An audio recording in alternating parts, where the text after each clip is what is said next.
Jai Radha Madhava Kunja Bihari.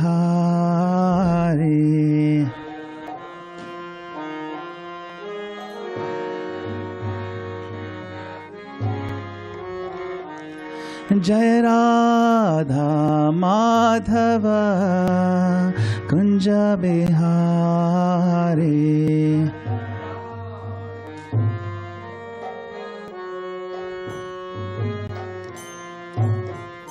Jaya Gopi Jana Vallabha Girivaradhari.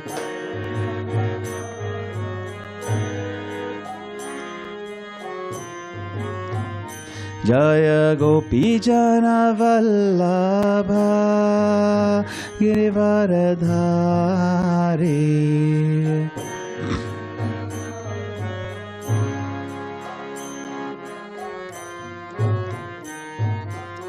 Yashodanandana Braja Janaranjana.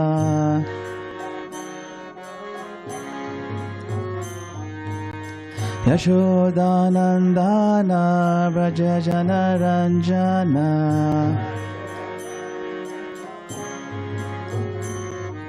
Yashodanandana Braja Janaranjana. Jamuna Tira Vanachari.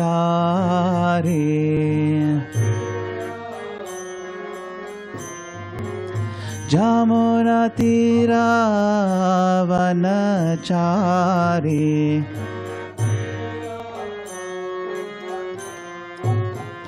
Jaya Radha Madhava Kunja Bihari.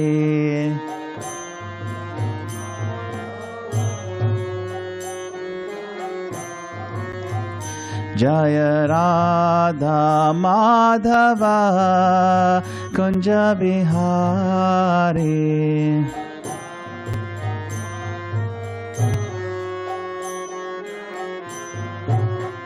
Jaya Radha Madhava Radha Madhava Radhe.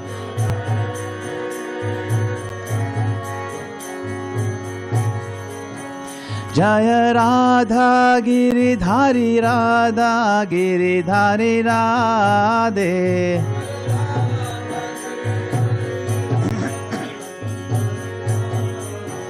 Jaya Prabhupada Jaya Prabhupada Prabhupada Jaya Prabhupada.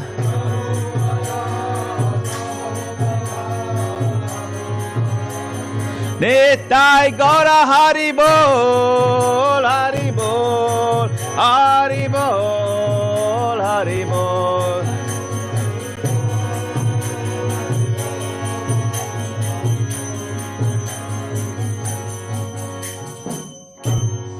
Nitai Gaura Premanande Shri Radha Giridhari ki jai. Granthara Srimad Bhagavatam ki jai. Shri Prabhupada ki jai. Hare Krishna.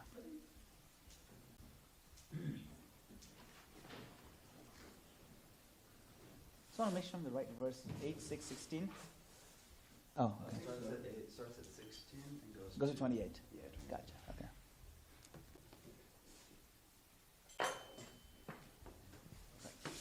And we'll recite this one together. Yeah. Got it. Om Namo Bhagavate Vasudevaya.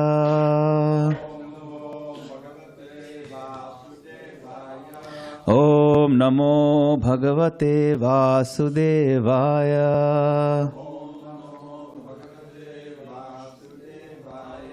Om Namo Bhagavate Vasudevaya.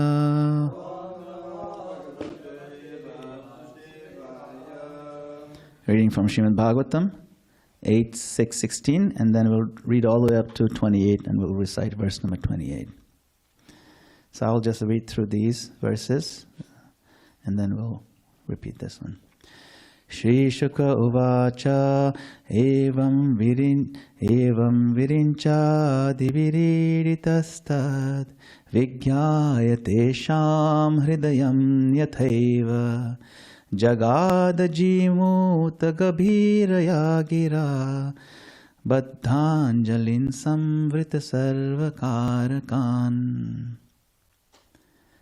Translation by His Divine Grace A.C. Bhaktivedanta Swami Srila Prabhupada Ki Jai. Shukadeva Goswami continued, when the Lord was thus offered prayers by the demigods, headed by Lord Brahma, he understood the purpose for which they had approached him. Therefore, in a deep voice that resembled the rumbling of clouds, the Lord replied to the demigods, who all stood there attentively with folded hands. Text 17. Eka eveshvarastasmin surakarye sureshvara vihartu kamastanaha samudron mathanadibhi. Although the Supreme Personality of Godhead, the Master of the demigods, was capable of performing the activities of the demigods by himself, he wanted to enjoy pastimes in churning the ocean. Therefore, he spoke as follows. Text 18. Shri Bhagavan Uvacha Hanta Brahmanaho Shambho He Deva Mama Bhashitam Shrunutava Hita Sarve Shreyo Vasyad Yatha Sura. The Supreme Personality of Godhead said, O Lord Brahma, Lord Shiva, and other demigods, please hear me with great attention. For what I say will bring good fortune to all of you. Text 19. Yata dānava daiteyais tavat sandhir vidhiyatam kale nanu grihitaistair yavadvo bhava atmana. As long as you are not flourishing, you should make a truce with the demons and asuras, who are now being favored by time. Purport. One word in this verse has two readings, kalena and kavyena. Kalena means favored by time, and kavyena means favored by Shukracharya. Shukracharya being the spiritual master of the Daityas. The demons and Daityas were favored in both ways, and therefore the demigods were advised by the Supreme Lord to execute a truce for the time being, until time favored them. Text 20. Arayopi hi sandheya sati karyartha gaurave ahimushikavadeva yarthasya padavim gatai. O demigods, fulfilling one's own interest is so important that one may even have to make a truce with one's enemies.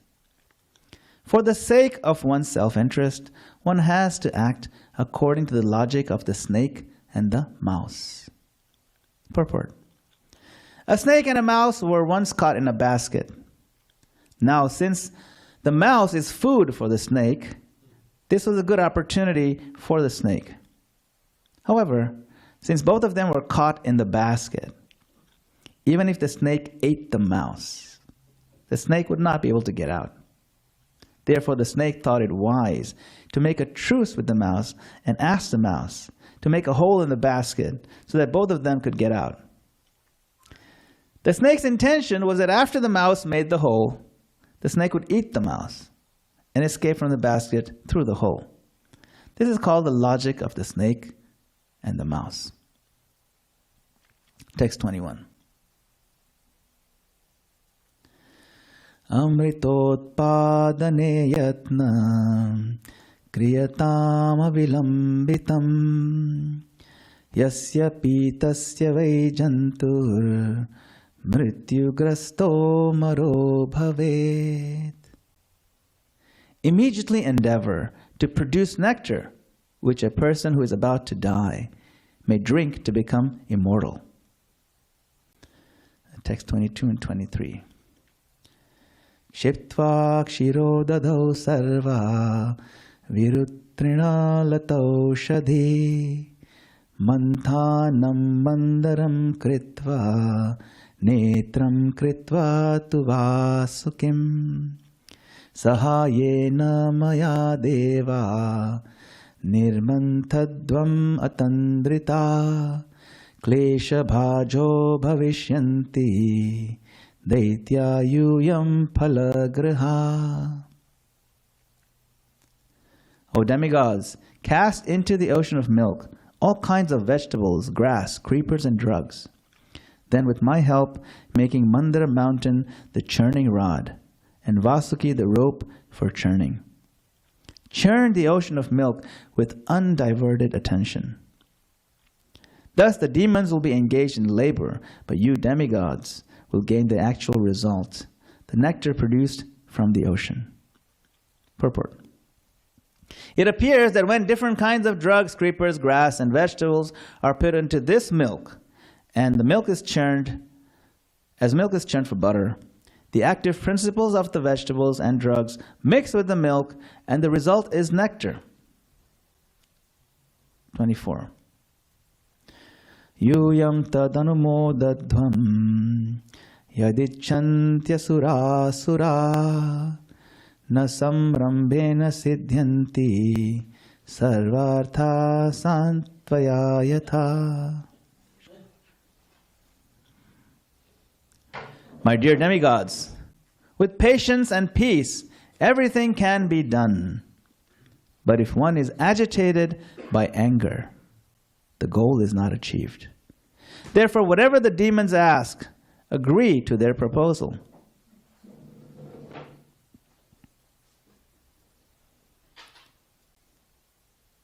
Text 25. Na bhetavyam kalakutad Vishad jaladi sambhavat Lobha karyo navo jatu Rosha kamastu vastushu. A poison known as kalakuta will be generated from the ocean of milk, but you should not fear it. And when various products are churned from the ocean, you should not be greedy for them or anxious to obtain them, nor should you be angry. Purport.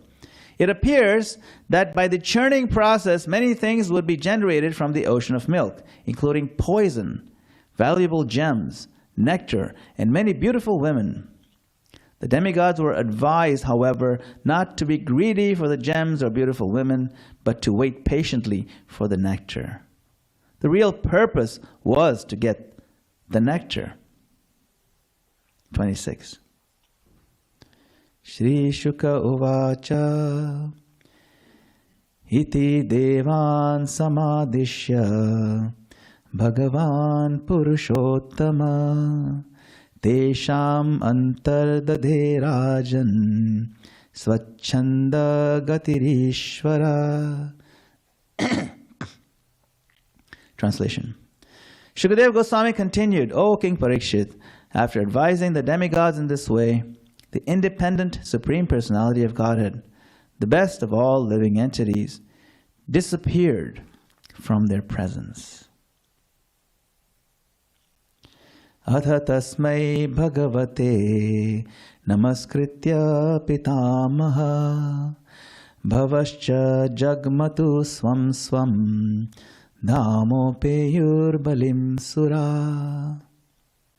Then Lord Brahma and Lord Shiva, after offering their respectful obeisances to the Lord, returned to their abodes. All the demigods then approached Mahārāja Bali. Now we'll read this verse. This is the verse of the day. Yeah.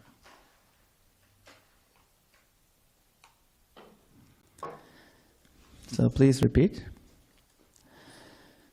Drishtva rinnapya samyattan Jatakshobhan svanayakan Nyashedha daityarat shlokya Sandhi vigraha kalave Drishtva rinapya samyattan Jatakshobhan svanayakan Nyashedha daityarat shlokya Sandhi vigraha kalavet. Please recite. I'm not used to doing it this way. I'm used to doing it the way they gave us the word for word, they gave us line 3 times, and then we chanted it. I was raised that way. Okay. So Dravida can take it from here.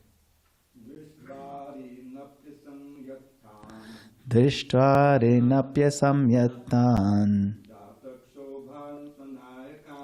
Jatakshobhan svanayakan Nyashedha daityarat shlokya Sandhi vigraha kalavet. Drishtva rinapya samyattan Jatakshobhan svanayakan Nyashedha daityarat shlokya Sandhi vigraha kalavet. Drishtva rinapya samyattan Jatakshobhan svanayakan Nasyedha daityarat shlokya Sandhi vigraha kalavet. The synonyms. Drishtva, observing. Arin, the enemies. Api, although. Asamyattan, without any endeavor to fight. Jakshobhan, who became agitated. Svanayakan, by his own captains and commanders. Nyashedhat, prevented. Daityarat, the emperor of the Daityas, Mahārāja Bali. Shlokya, very respectable and prominent. Sandhi, for making negotiations. Vigraha, as well as for fighting. Kala, the time. Vid, completely aware of. Translation and purport by His Divine Grace A.C. Bhaktivedanta Swami Srila Prabhupada. Prabhupada ki jai. Mahārāja Bali, a most celebrated king of the demons, knew very well when to make peace and when to fight. Thus, although his commanders and captains were agitated and were about to kill the demigods, Mahārāja Bali, seeing that the demigods were coming to him without a militant attitude, forbade his commanders to kill them. Purport. Vedic etiquette enjoins Grihe Shatrum api praptam vishwastam akuto bhayam. When enemies come to their opponent's place, they should be received in such a way that they will forget that there is animosity between the two parties. Bali Maharaj was well conversant with the arts of peacemaking and fighting. Thus he received the demigods very well, although his commanders and captains were agitated. This kind of treatment was prevalent even during the fight between the Pandavas and the Kurus. During the day, the Pandavas and the Kurus would fight with the utmost strength, And when the day was over, they would go to each other's camps as friends and be received as such. During such friendly meetings, one enemy would offer anything the other enemy wanted. That was the system. Purport ends here. Om Jnana Timirandasya Jnananjana Shalakaya Chakshurun Militam Yena Tasmai Shri Gurave Namaha. I offer my humble obeisances, lotus feet to my spiritual master, who's opened my dark eyes and filled my heart with transcendental knowledge. Namo Vishnu Padaya Krishna Prasthaya Bhutale Srimate Bhakti Vedanta Swaminiti Namine Namaste Saraswati Deve Gauravani Pacharine Nirvishesha Shunyavadi Paschyata Deshtarine. Jai Shri Krishna Chaitanya Prabhu Nityananda Shri Advaita Gadadhar Shivasadi Gaur Bhaktivinoda Hare Krishna Krishna Krishna Hare Hare Hare Rama Rama Rama Hare Hare. My obeisances to all of you, obeisances to Mahārāja in particular and all of senior devotees here. It's an honor to be in the presence of all of you. Such a purifying atmosphere. Today we are exploring this set of verses, which are quite intriguing. It's quite remarkable. This is the moment where the demigods have been defeated by demons, and they're appealing to Lord Vishnu for help. And the Lord, in his deep compassion and infinite intelligence, not only gives a plan to restore the balance, but he shows us how to engage with the lower force strategically without compromising higher values. So the verses 16 through 17, we see the demigods are approaching Lord Vishnu in desperation. And he speaks in a voice like rumbling clouds, acknowledging their prayers. He accepts their prayers. And he could do everything and anything personally, but he chooses to involve his devotees in the leela, or the churning, the churning of the ocean. So we see that the Lord enjoys engaging his devotees in his mission, even though they may be in a weak situation, even though they may be in some kind of fallen situation even, or position of disadvantage, but he enjoys engaging them in his mission. And he gives encouragement. And then the next couple of verses, 18 through 20, he instructs them to make peace with the demons temporarily. Why? Because the time factor, Kala, is now favoring the demons. And then he gives the analogy himself of the snake in the mouth. That even enemies can cooperate if it serves self-interest. Now this is divine diplomacy, not hypocrisy, because it comes from the Lord.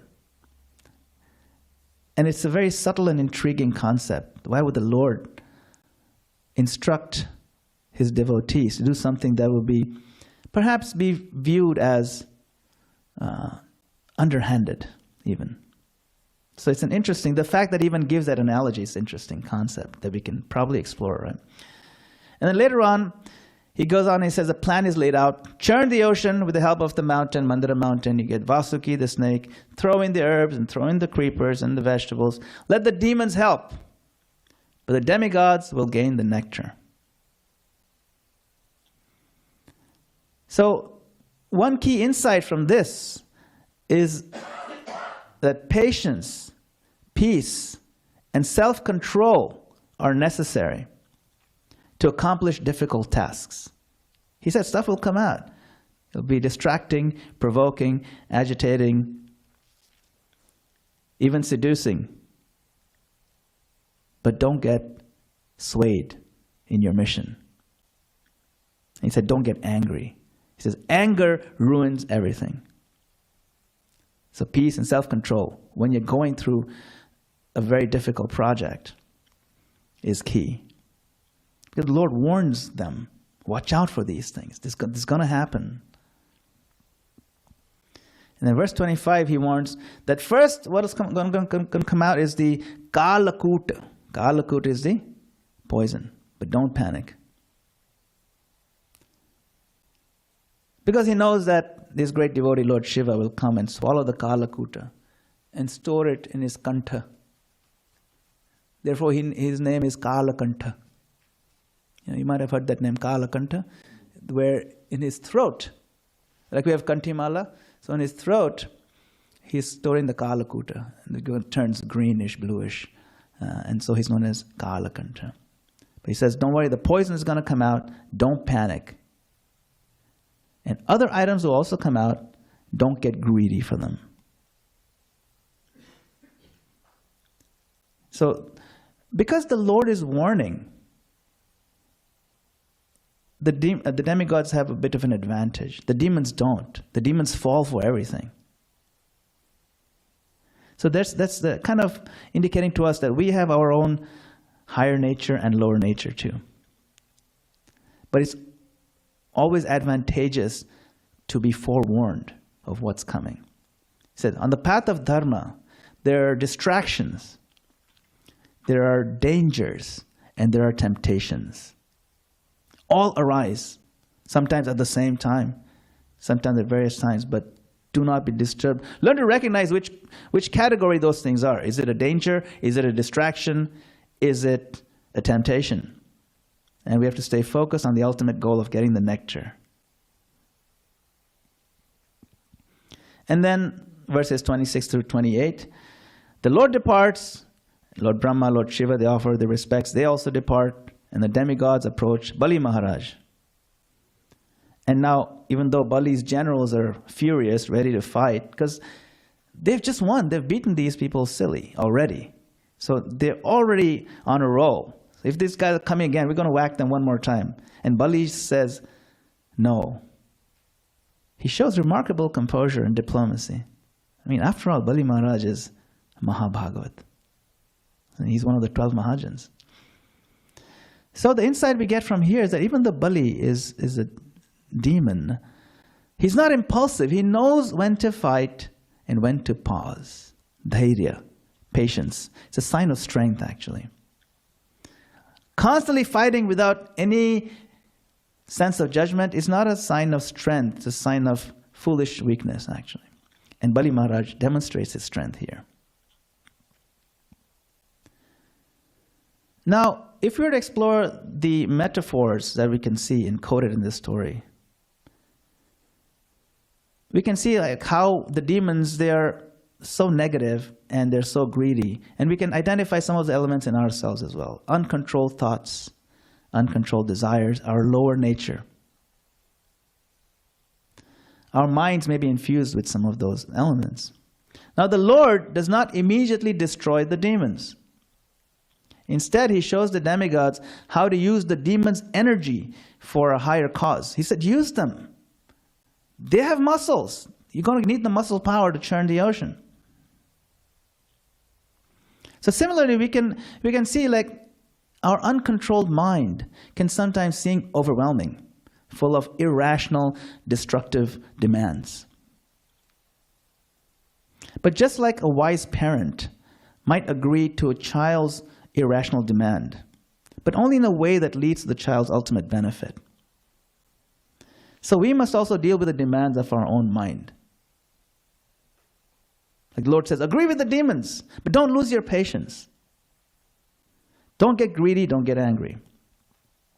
So in spiritual practice, in spiritual life, we don't always destroy the lower nature right away. It may not be possible.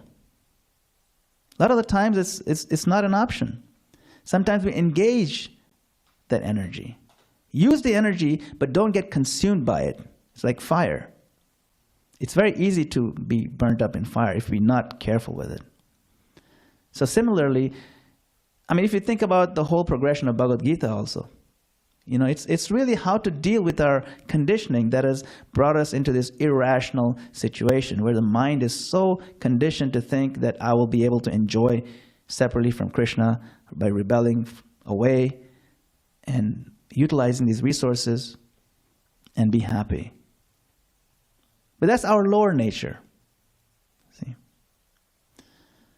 Now, extending the metaphor a little bit more, you can see like the ocean of milk is like our consciousness, and the Mandara mountain is like represents a spiritual discipline or sadhana.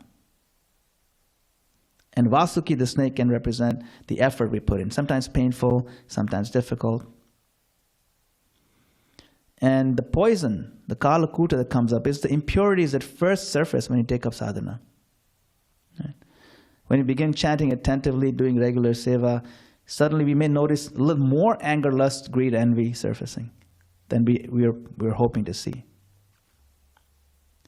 But like Lord Shiva, who later drinks the poison and deals with it, the devotee tolerates and absorbs the initial churning without being shaken. And just like the nectar eventually emerges, the purified heart becomes the seat of devotion, fit for Krishna to appear. That's when we see the Lord appears in so many ways. This pastime, the Lord appears in so many forms, isn't it? In just one episode. He comes as Ajita to help them with the churning and when they live transporting the mountain. He comes as Kurma Dev to hold up the mountain. Then he sits on top to balance the mountain. And then he comes out as Mohini Murti to distract the demons. And then he comes out as Dhanvantari, right? Dhanvantari and then Mohini Murti. These are all expansions of the Lord. So you can see how much the Lord was invested in this entire project. He could have just handed a pot of nectar straight away to the demigods and just, bypass this whole story. But then, where's the fun in that, right? So, practical application for devotees, there's so many reflections we can think of. These are some that came to my mind. That we don't want to fight with our mind directly at all times. We want to use the intelligence to redirect that energy, to purify the mind. Like Prabhupada said, to be desireless is not our goal, but we should purify the desire. So the mind's push is that I desire this, I desire that, and we just purify it. For example, if the mind demands excitement,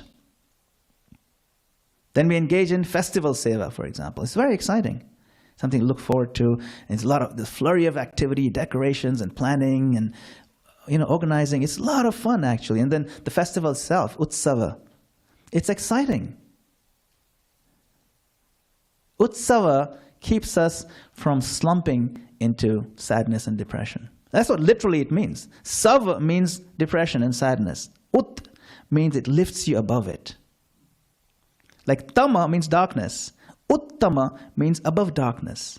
Transcendental. Ut means transcends. So Sava, that's why if you have a string of festivals in the year, there's a very little chance that devotees will suffer from depression. Even though there may be reasons to be sad, but you have one festival after another, you constantly have to be smiling. You can't help but smile when you see so many devotees smiling and seeing the Lord decorated extra special. Utsavas are incredibly valuable for the sadhaka. It pulls us out of a slump. And it diverts the energy, even if it's the energy of the conditioned mind, which may be considered lower nature, but the energy flows through, and that can purify us. So if you want to see excitement, do your seva in Utsava, festivals. If your mind wants to get argumentative, which sometimes we feel like just arguing for the sake of arguing, right? We just want to fight with somebody for the sake of fighting. So why are you fighting with me? No, Krishna says, do thou fight for the sake of fighting.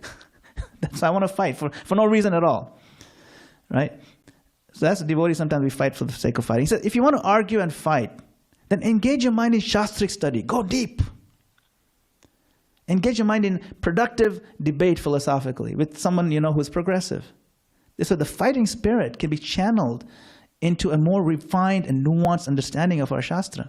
And we feel satisfied. No, I did some fighting. But it helps. It helps shape us in a better version of ourselves. Another application that I saw is dealing with conflict in relationships. Like sometimes we need to pause. We need to make a truce. You can't be like not talking with each other for years on end sometimes.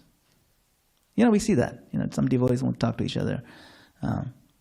We need to pause, make a truce, and work with people we don't fully trust for a higher mission. Demons and demigods did not trust each other. Even when they decide which end of the snake they're going to hold, the demons didn't trust them. Oh, you're giving us the tail of the snake? That is so inauspicious. Who do you think we are? Demons or something? No. So, you guys hold the tail. We'll hold the auspicious head. So, nobody trusted each other. But still they worked together, right? For a higher mission.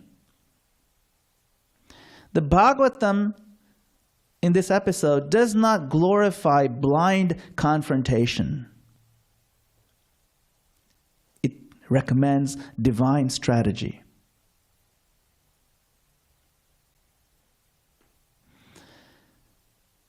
So we talked about spiritual diplomacy with our own mind.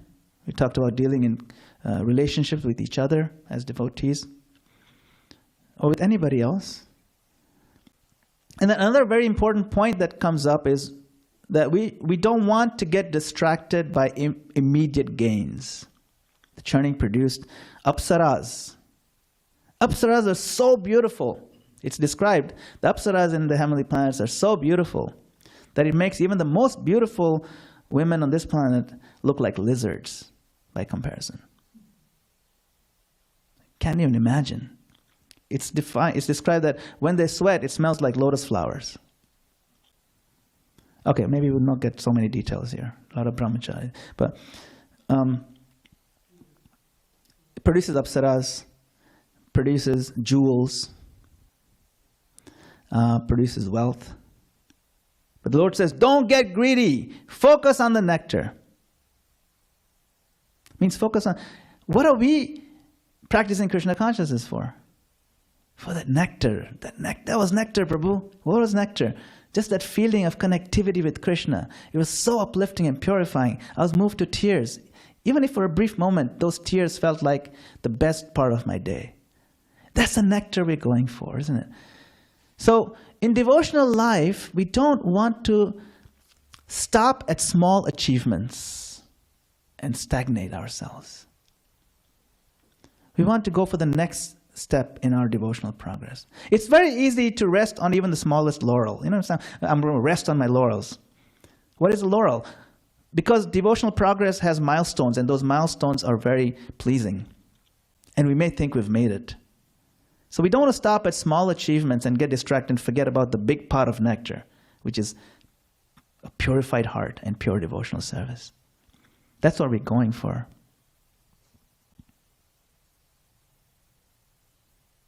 And then lessons from Bali Mahārāja. Bali Mahārāja is such an amazing character in this entire story.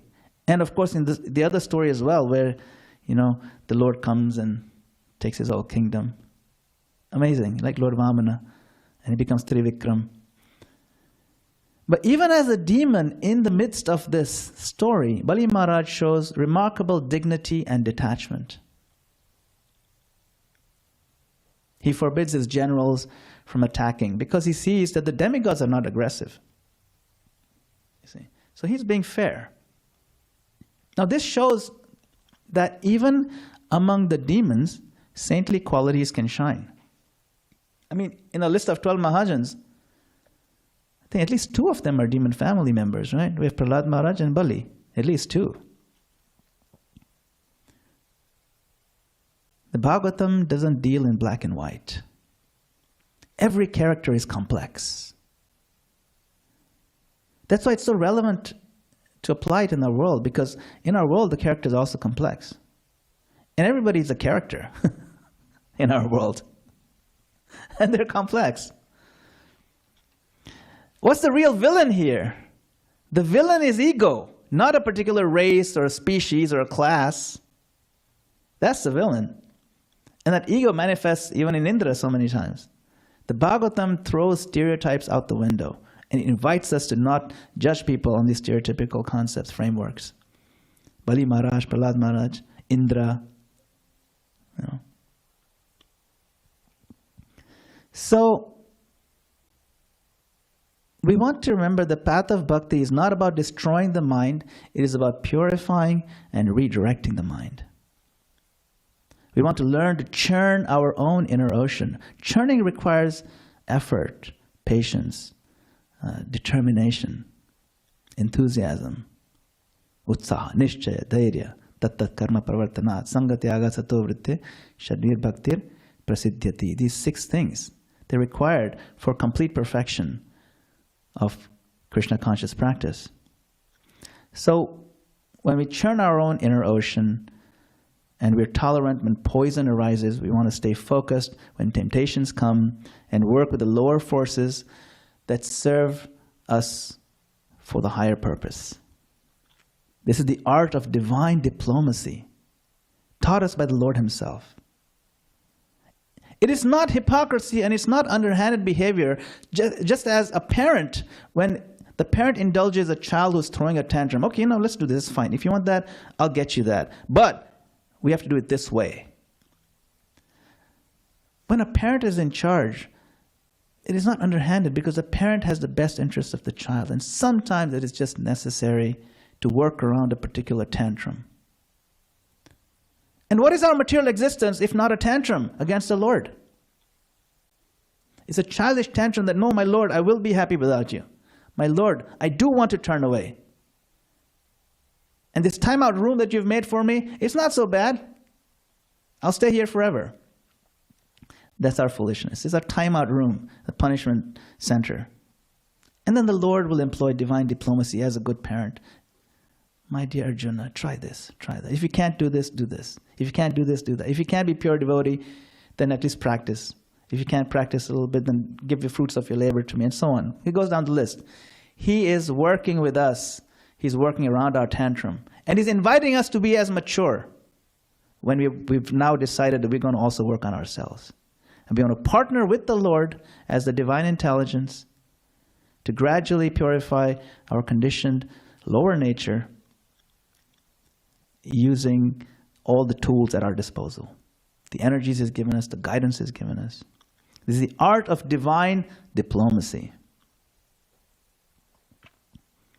So, some things that we can all perhaps discuss. I was thinking that,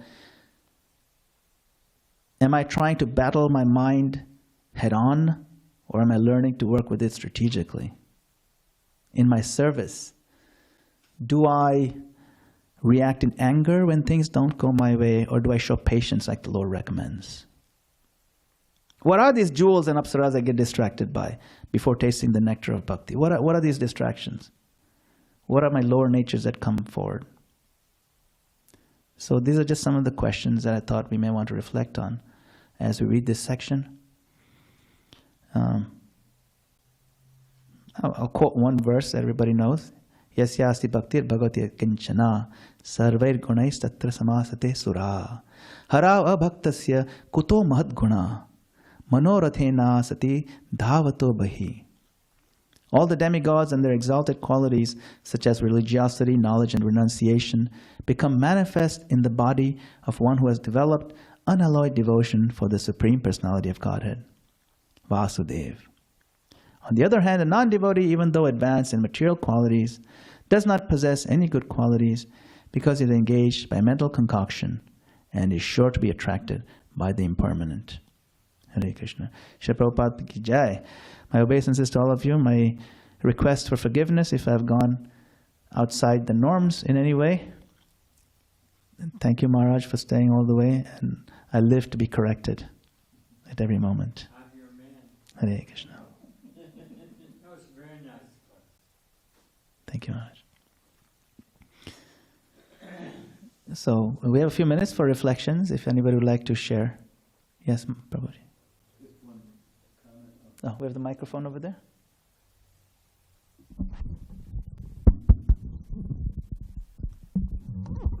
One thing that you didn't mention that I always remember as a highlight of this pastime is when the demons are very upset that they have to be at the back of Vasuki. And so the demigods yield, okay, you can be at the front. And then the demigods get all burned up by the because of the mouth of the Right, the demons, right. the demons, yeah. So they were foolish. In other words, Yes. Yes, Maharaj. Does anyone else have a question? They can go first if somebody else. I have a question. Can you hear me?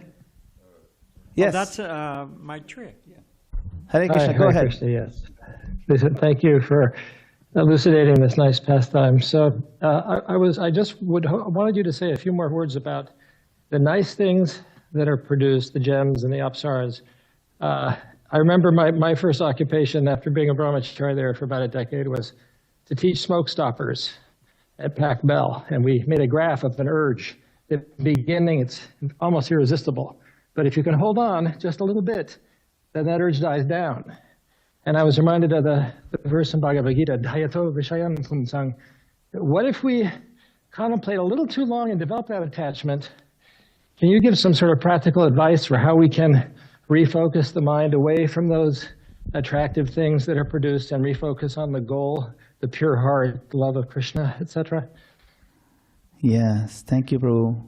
Wonderful question. That how can we refocus the mind, especially when some of these attractive elements appear in our lives? And Krishna warns us, it's a slippery slope. And he paints a picture of the slippery slope very clearly in the verse he quoted. Dhyayato vishaya pumsam sangasteshu pajayate sangat sanjayate kamat krodho bijayate. You know, that just contemplation leads to attachment, and then you actually engage in the activity of sense gratification, and then you feel frustrated because of the engagement, and so you get angry, and then krodha dhavati sammoha, you get bewildered completely. Sammohat shruti vibrama, smriti vibrama, the memory is lost. Smriti bramshat buddhinasho, intelligence destroyed. Buddhinashat pranashyati, then we fall down in a very despicable, abominable position. So it's a slippery slope, and that first slip of the foot is almost guaranteed that we'll get all the way down to the bottom. At that point, the momentum is so much that it's hard to turn back and claw your way back out of that. So the question is then, how do we stem the tide, or how do we prevent even the dhyan part of it to happen? Why? Then we should ask ourselves, why does this dhyato, why do we contemplate the objects of senses in the mood that I may find some satisfaction in this? There's a reason for that, a very clear reason why the dhyan happens. It happens because we are anandamaya bhyasat. The soul is always thirsty for ananda. Even in its pure, especially in its pure state. In every state, pure or impure, the core nature of the soul is seek bliss and pleasure. Just like the nature of the body is to always seek nourishment and nutrition. Right? So, if you have a healthy routine of having a good breakfast in the morning and then going to work, like, I work in an office. And so in the office, if you've had a good breakfast, then in the office you're satisfied, you don't feel hungry at 10:30 or something, you're just working. But if I missed my breakfast, then at 10:30 the stomach starts growling, and all of a sudden that vending machine looks pretty attractive. And the bag of potato chips in there, or some pretty nasty things that you're not really supposed to be eating. It's not good for me. But it seems like I need that, I have to have it.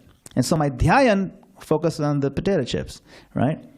But the cause for the dhyan was not the chips themselves really being so close to me. The cause was because I skipped my breakfast. That was the real problem. So to prevent the dhyan from happening, we have to do dhyan on Krishna in the morning. So the anandamaya bhyasat nature of the soul is fully satisfied. The thirst is slaked in the morning. You have to do that. You skip your breakfast, you're asking for trouble. You can face the world when you're fully satisfied. That's why we have the morning program. And you have the 3 meals of dhyan. What are the 3 meals? Dhyan stuvam stasya yashas trisandhyam. We meditate on the spiritual master and his message 3 times a day, like our 3 meals. So when we are spiritually nourished, then what happens that other dhyan does not take place. See, you can't fight yourself at 10:30 against your will when that potato chips bag looks good if you skip breakfast. That it's so much easier to not skip breakfast and just eat a healthy meal. Then that fight does not have to take place. Otherwise, the distractions and the jewels and apsaras of the world will get us. It's almost inevitable. That's why Prabhupada's given us this morning program, the evening program, and find ways to connect with him. If we have that as a regular basis, then the probability of us slipping down that slippery slope is substantially reduced. Does that help, Prabhu, as an answer? Life-saving advice. Thank you. Thank you very much. Hare Krishna. Thank you for this lovely question. Anyone else have any reflections to share? Yes, Well, Maharaj. let's see if somebody else. Yes, Maharaj, please go ahead. Well, I'm looking at the time. Very good answer, by the way. Nice analogy I'm going to use. I hope it's not copyrighted. Okay.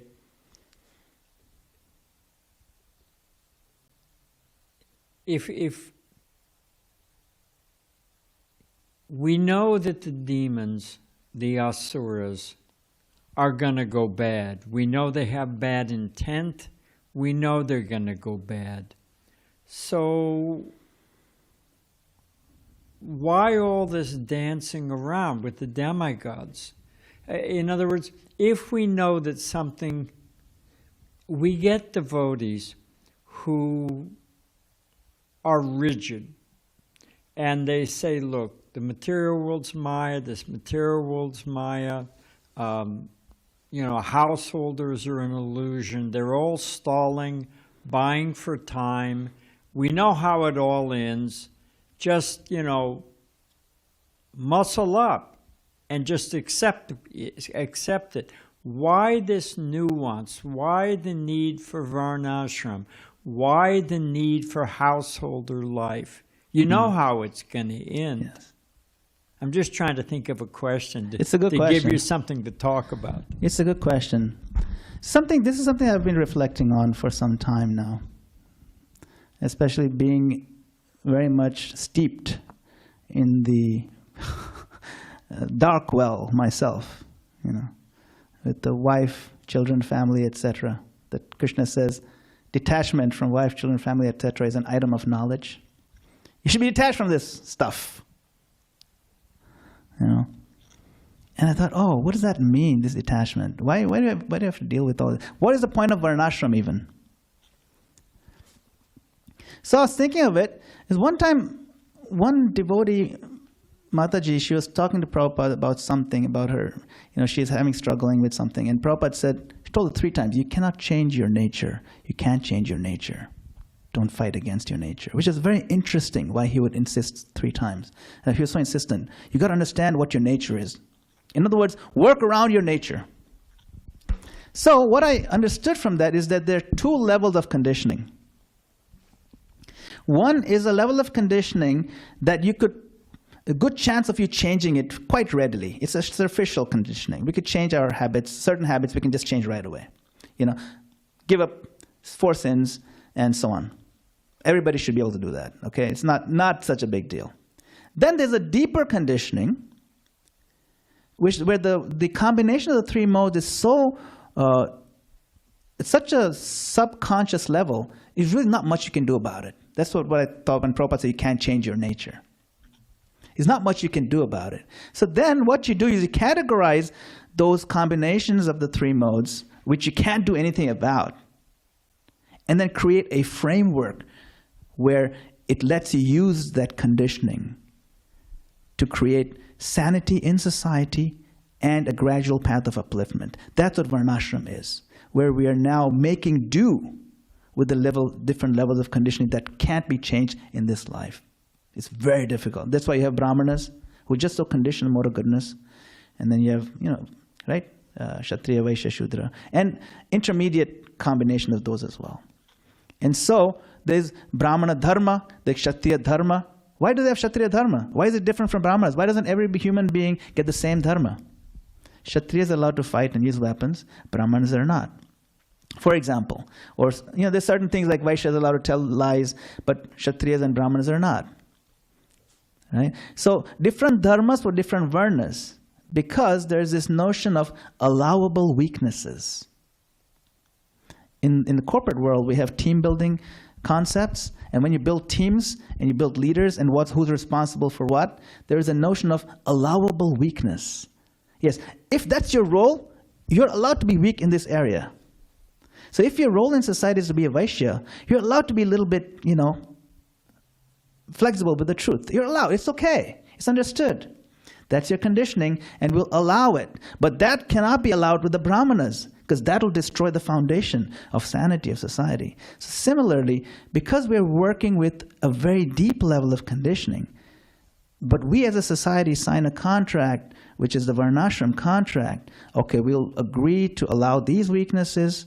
We'll agree to proliferate or prop up and support these strengths. Then the particular combination of conditioned energy can be utilized for upward development for society in general and for making an optimal situation for spiritual progress where every member will have access to spiritual progress. And that's the idea of Varnashram Dharma, if I could frame it in that way. Very good. Thank you. Thank you, Maharaj. Yes, Prabhu.